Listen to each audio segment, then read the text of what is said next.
तो हेलो बच्चा लोग, क्या हाल चाल सबके। तो मैं राजकरण सिंह आपके लिए हाजिर हूँ यहाँ पे मार्शल इंस्टीट्यूट की तरफ से।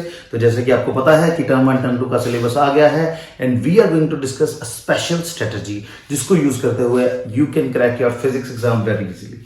सो सबसे इंपॉर्टेंट चीज ये है कि बच्चों में बहुत सारी कंफ्यूजन होगी। अब सभी इधर उधर भागेंगे, एमसीक्यूज के बारे में सोचेंगे, एमसीक्यू करने हैं, एमसीक्यू करने हैं, एमसीक्यू कर रहे हैं। But I will give you a best strategy जिसको यूज करते हुए आप टर्म 1 टर्म 2 को बहुत इजीली क्रैक कर लोगे। ये वीडियो टोटली बोर्ड्स के ऊपर है, तो जल्दी से इसको शेयर कर दीजिए। We are going to study about the syllabus and the strategy. तो चलिए शुरू करते हैं। तो यहां पे सबसे पहले तो हम आपका सिलेबस खोल लेते हैं। सिलेबस यहां पे खुला पड़ा है। तो physics theory and practical course wise syllabus will be done in 2 terms. Each term will be assessed individually.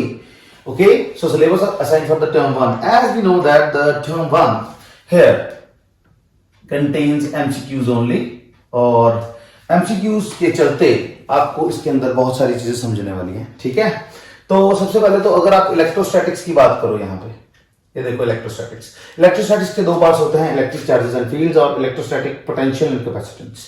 तो अप्रोक्सीमेटली 23 पीरियड्स उन्होंने बोला इसके लगेंगे।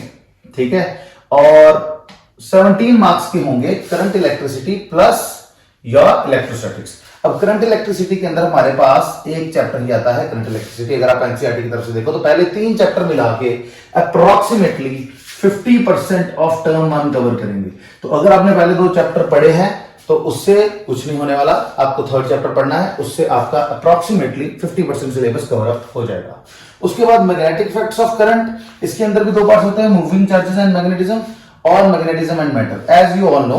ठीक है, और इलेक्ट्रोमैग्नेटिक इंडक्शन ऑल्टरनेटिंग करंट, ये मेरे को लगा था कि शायद टर्म 2 में डालेंगे, बट उन्होंने टर्म 1 में डाल दिया, जिससे टर्म 2 के आसान होने के और चांसेस हो गए, बहुत आसान हो जाएगी टर्म 2 आपकी। तो यहां पे हमारे पास 2 चैप्टर्स हैं, इलेक्ट्रोमैग्नेटिक इंडक्शन और ऑल्टरनेटिंग करंट, और ये दोनों मिला के होंगे आपके 18 नंबर के, यानी कि अप्रोक्सीमेटली 50%। तो अगर ध्यान से देखें तो ये 49% हो गया अप्रोक्स और ये 51% हो गया। ठीक है, तो इसको समझना, देखो अब मैं मार्किंग हटा रहा हूं, तो इसको समझना है आपको कि किस तरीके से लगाने हैं। और अगर सिलेबस की आप डिटेल से स्टडी करने की कोशिश करो तो ध्यान से देखो, यहां पे हमारे पास सब कुछ अवेलेबल है, सब कुछ अवेलेबल है। कुछ ज्यादा कटिंग आपको नहीं देखने को मिलेगी, क्योंकि electric charges and field approximately सबने पढ़ लिया होगा, तो ज्यादा टेंशन लेने की जरूरत नहीं है। इसमें कटिंग नहीं है बहुत ज्यादा, इसमें 2-4 आर्टिकल्स कट है, वही जो पिछले साल कट थे। तो इसको आप गो थ्रू जाओगे तो अच्छे तरीके से आपको समझ आ जाएगी। अब इलेक्ट्रिक पोटेंशियल डिफरेंस में भी अगर आप देखो तो मेरे को लगा था कि शायद इसके एंड में कुछ चेंजेस करेंगे, बट उन्होंने ज्यादा चेंजेस नहीं किए हैं। पोलराइजेशन भी आपकी एज इट इज है, और capacitor with and without medium दोनों के क्वेश्चंस आ सकते हैं, तो इसे ध्यान से समझना। अब बात करते हैं करंट इलेक्ट्रिसिटी। करंट इलेक्ट्रिसिटी में उन्होंने मेजर चेंजेस किए हैं कि यहां पे उन्होंने 2 वर्ड्स लिख दिए हैं, क्वालिटेटिव आइडियाज ओनली।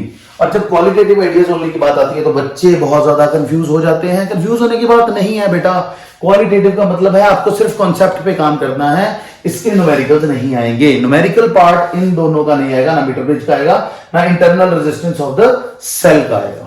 तो आपको इसका कॉन्सेप्ट समझना है, सिर्फ कॉन्सेप्ट के बेसिस पे क्वेश्चन आएंगे, एमसीक्यूज आएंगे, वही लगाने हैं आपको, ज्यादा स्ट्रेस लेने की जरूरत नहीं है। बाकी ज्यादा कुछ खास काटा नहीं है इसमें से। हाँ, वो जो हीटिंग इफेक्ट ऑफ करंट है उसको थोड़ा बहुत उन्होंने रिड्यूस करने की कोशिश की है, तो आप उसको छोड़ सकते हो, बाकी सब कुछ इसके अंदर एज इट इज है। ठीक है, तो अब चलते हैं मूविंग चार्जेस एंड मैग्नेटिज्म की तरफ। अब यहां पे भी अगर आप ध्यान से देखो तो ज्यादा कुछ आपको कटिंग में देखने को नहीं मिलेगा। गैल्वेनोमीटर भी यहां का यहां है, और हमारे पास sensitivity and conversion of ammeter to voltmeter, वो सब कुछ आपको देखने को मिलेगा। अब यहां पे एक चीज जो है, जो मेरे को लगता है उन्होंने काट दिया है, वो है आपका साइक्लोट्रॉन। साइक्लोट्रॉन यहां पे फिर से काट दिया है, पिछले साल भी काटा था उन्होंने, और इस साल भी आपका जो साइक्लोट्रॉन है वो सिलेबस में नहीं है। तो वो एक मेरे को कमी लगेगी, बिकॉज साइक्लोट्रॉन एक बहुत अच्छा टॉपिक था, उसमें से क्वेश्चंस बन सकते थे। चलो कोई बात नहीं। अब देखो magnetism and matter. Magnetism and matter की अगर मैं बात करूं तो current loop as a magnetic pole, magnetic dipole movement, magnetic dipole movement of the revolving electron. Revolving electron बेटा, ये वाला टॉपिक जो है ये सीधा सीधा बोहर मैग्नेट्रॉन है। ठीक है, तो रिवॉल्विंग इलेक्ट्रॉन जहां पे आएगा बात, वहां पे हम सीधा बोहर मैग्नेट्रॉन की बात करेंगे। चलो इसके बारे में डिटेल वीडियो में एक और बना दूंगा सिलेबस के ऊपर, पर आज हमने डिस्कस करनी है स्ट्रेटजी। तो सबसे पहले तो मैं सिलेबस को जल्दी जल्दी निकाल लेता हूं, सो दैट कि आपका ज्यादा टाइम वेस्ट ना हो। तो electromagnetic induction and alternating current में से आपको काफी सारी चीजें कटी हुई यहाँ पे मिलेंगी। यहाँ पे हम सिर्फ बात करेंगे जो जो सिलेबस में है। इसमें आपको ईएमआई करनी है, फैराडे के लॉ समझने हैं, इंड्यूस्ड डीएमएफ करंट देखनी है, लेंजेस लॉ, एडी करंट्स, बेटा इसकी एप्लीकेशंस जरूर कर लेना। वो कहते हैं ना, रहा नहीं जाता टीचर से इंस्ट्रक्शन दिए बिना, वही मेरा हाल है। साथ साथ मैं बताई जा रहा हूं फिर भी। Self induction and mutual induction, ये आपका जो चैप्टर है इसके अंदर से सिर्फ यही टॉपिक करने हैं और यही टॉपिक इंपॉर्टेंट है। बहुत अच्छा उन्होंने सिलेबस यहाँ पे डिजाइन किया। यहाँ पे अल्टरनेटिंग करंट में जो आपके स्टार्टिंग वाले छोटे छोटे जो क्वेश्चंस थे उनको उन्होंने रिमूव कर दिया है। यहाँ पे आपके पास peak and RMS value of alternating current है, peak and RMS value of alternating current and voltage, ये बहुत इंपॉर्टेंट है। रिएक्टेंस एंड इंपेडेंस, इसके बहुत ज्यादा एमसीक्यूज या असर्शन रीजनिंग्स आप देखने वाले हो। इसके आपको केस बेस्ड क्वेश्चंस भी आ सकते हैं। एलसी ऑसिलेशंस बहुत इंपॉर्टेंट है और ये भी क्वालिटेटिव है। इसका मतलब है न्यूमेरिकल इसका नहीं आने वाला। एलसीआर सर्किट पे या एलसी ऑसिलेशंस के ऊपर आपको ज्यादा जो ध्यान है उसके कॉन्सेप्ट पे देना है, ना कि उसके न्यूमेरिकल्स पे देना है। ठीक है, एलसीआर सीरीज सर्किट है, इसके बहुत अच्छे न्यूमेरिकल आते हैं, रेजोनेंस के अच्छे आते हैं, power in AC circuits, AC generator and transformer, यानी कि सिर्फ जनरेटर और ट्रांसफार्मर है, मोटर आपके सिलेबस में नहीं है, उसको काट दिया उन्होंने। तो ये थी हमारी बाइफिकेशन ऑफ टर्म 1। अब बात करते हैं टर्म 2 की। टर्म 2 की syllabus for the practical for the term 1। हाँ, प्रैक्टिकल भी बेटा आपके 2 होने हैं, जैसे आपको पता है कि 15-15 नंबर के 2 प्रैक्टिकल्स होंगे, तो टीचर्स के साथ बना के रखनी है। ठीक है, वैसे तो कोई प्रॉब्लम नहीं होती, कोई भी टीचर ऐसा नहीं होता जो चाह के बच्चे का नुकसान करे, कोई भी टीचर ऐसा नहीं होता। और वैसे भी आपको रिस्पेक्ट तो करनी चाहिए, है ना, आप बड़े हो गए हो, अब आपको रिस्पेक्ट करनी चाहिए टीचर्स की। और अगर आप बिहेवियर अपना अच्छा रखोगे तो आपके ज्यादा मार्क्स लगने के चांसेस तो है ही है। तो इसको निकाल देते हैं फटाफट। प्रैक्टिकल के बारे में हम बाद में सोचेंगे, बिकॉज इंडिया है, इंडिया में आपको पता ही है प्रैक्टिकल के जो है कम ध्यान देते हैं, थ्योरी की तरफ ज्यादा देते हैं, पर देना उल्टा चाहिए। अब देखो यहाँ पे उन्होंने 2 आवर्स का टाइम दे दिया, 2 आवर्स का टाइम है, 35 मार्क्स हैं, सब्जेक्टिव टेस्ट होने वाला ये। तो इसके अंदर देखो, अगर आप ध्यान से देखोगे ना तो मेरे को हंसी आ जाती है कि अगर सिर्फ आप ऑप्टिक्स कर लो ना, सिर्फ ऑप्टिक्स अच्छे से, ठीक है, सिर्फ ऑप्टिक्स, तो राउंड अबाउट 45 से 48% सेकेंड टर्म तो यहां पे खत्म हो जाएगी। क्योंकि ये तो एक लेक्चर है, यहां पे 2 लिखे हैं, एक लेक्चर में खत्म हो जाता है इलेक्ट्रोमैग्नेटिक वेव्स। इसके कॉन्सेप्ट बहुत इंपॉर्टेंट है, कॉन्सेप्ट्स बहुत इंपॉर्टेंट है, इसके कॉन्सेप्ट्स को समझना है आपने। और रे ऑप्टिक्स जो है ये आपका मेजर पोर्शन रहेगा in your term 2। Dual nature जो है वो देखो पीरियड से पता चल जाएगा आपको, छोटे छोटे चैप्टर हैं।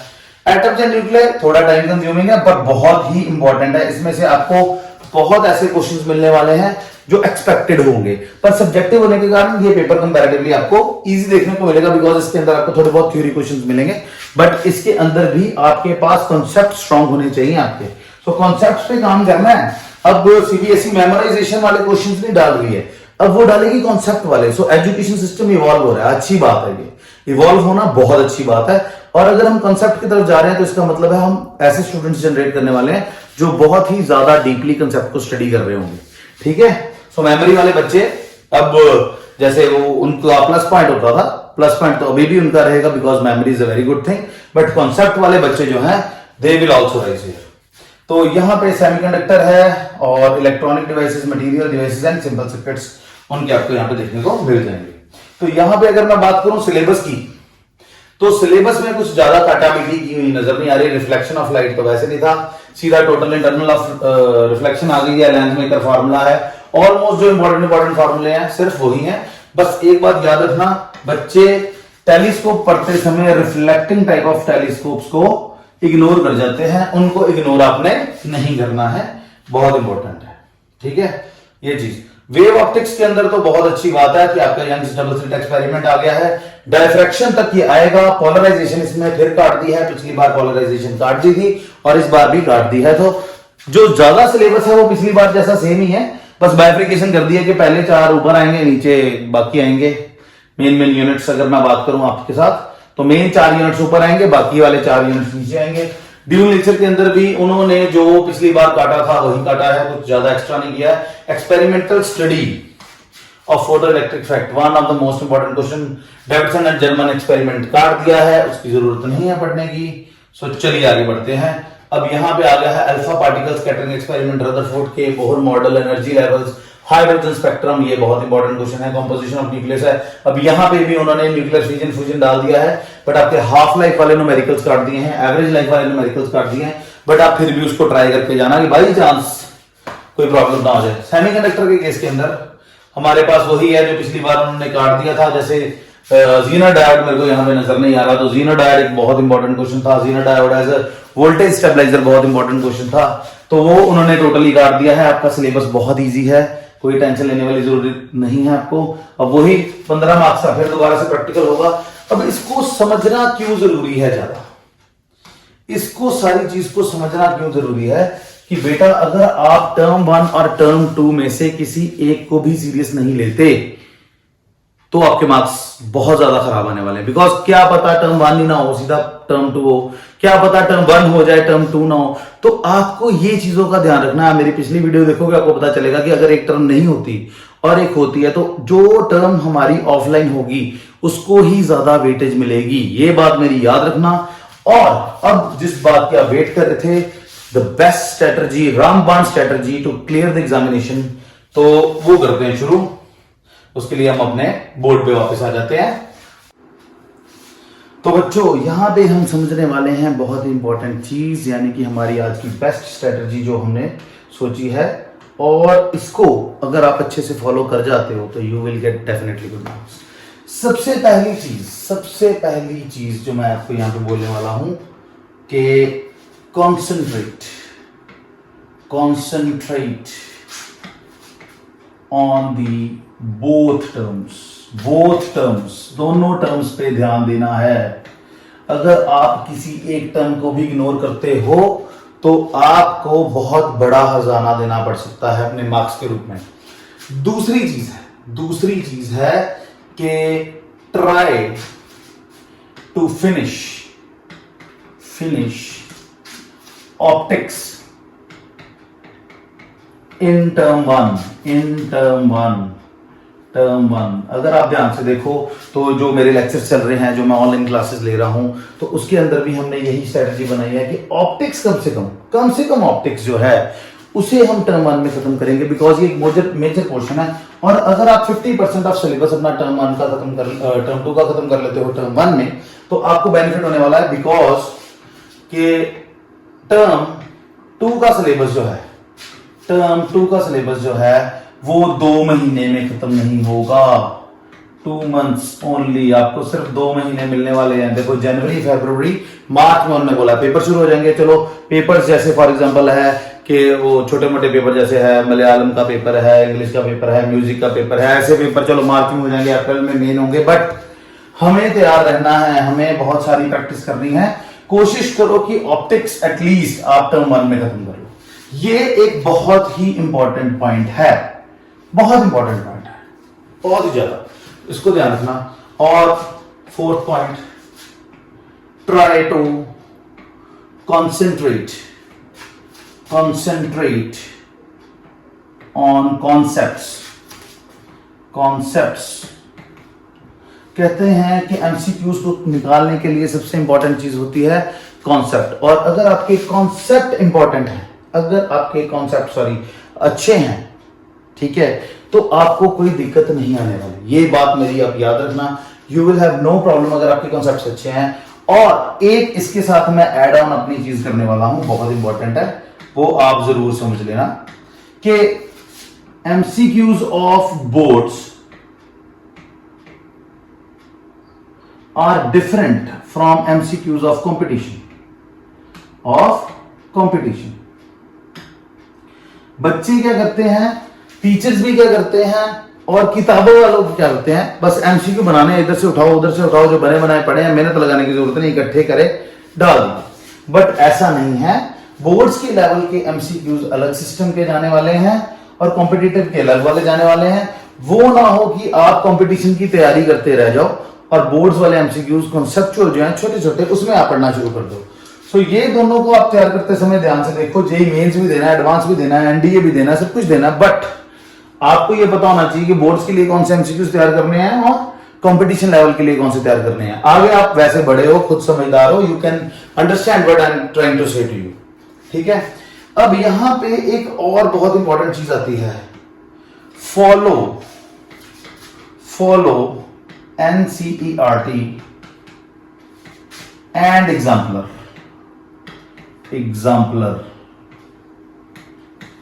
क्योंकि बेटा NCERT की तरफ से हमें यही रिसोर्सेज मिले हैं, यानी कि उन्होंने जो क्वेश्चंस डालने हैं वो इसी बेसिस पे डालने हैं।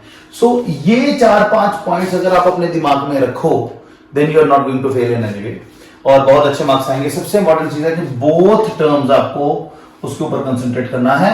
दूसरी चीज जो है, ट्राई टू फिनिश ऑप्टिक्स, मतलब 50% सिलेबस आपने टर्म 1 का और जो टर्म 2 का है टर्म 1 में खत्म कर लेना है, सो दैट कि हमारे पास एम्पल ऑफ टाइम हो टू स्टडी एंड प्रैक्टिस।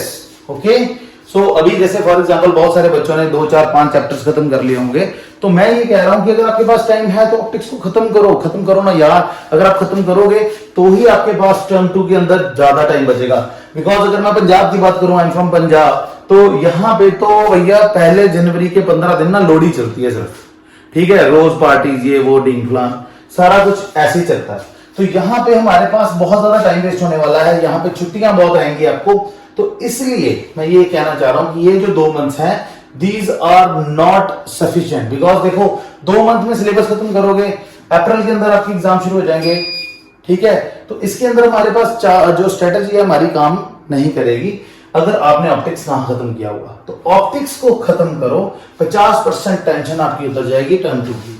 उसके बाद कॉन्सेप्ट पे ज्यादा ध्यान दो। अगर आपको कॉन्सेप्ट आते हैं तो आप कॉन्सेप्ट्स को यूज करके बहुत बढ़िया एमसीक्यूज निकाल सकते हो। I am going to make a video जिसमें मैं बताऊंगा importance of concepts for terms and for JEE mains. अगर आपको कॉन्सेप्ट्स आते हैं then you don't have to solve even some numericals. बिना सॉल्व किए आप आंसर निकाल दोगे। कैसे निकालोगे वो मैं आपको बताऊंगा उस वीडियो के अंदर। So please wait for that video. उसके बारे में भी मैं आपको बताऊंगा कि वो कब आने वाली है, तो पहले इसको खत्म कर ले। तो एनसीईआरटी और एग्जाम्पलर ये क्यों इतना इंपॉर्टेंट होता है? बिकॉज देखो बेटा, कोई भी बोर्ड जो है वो अपने द्वारा दी गई बुक से बाहर नहीं हो सकता। कॉन्सेप्ट उसने बुक में से उठाने हैं, क्वेश्चन थोड़े बहुत ऊपर जो है, स्टेटमेंट्स थोड़ी बहुत ऊपर नीचे हो सकती हैं, बट कॉन्सेप्ट एनसीईआरटी के ही होंगे। तो जो कॉन्सेप्ट पे बेस्ड वाली मेरी वीडियो है that is going to be launch soon in 1 or 2 days, आप उसको देख सकते हो और जैसे ही वो आएगी आपको नोटिफिकेशन आ जाएगी। और उसके लिए आप सब्सक्राइब कीजिए, बेल आइकन को दबाइए, सो दैट जैसे वो वीडियो है आपको पता चल जाए। ठीक है बेटा, so thank you very much, this was all for today.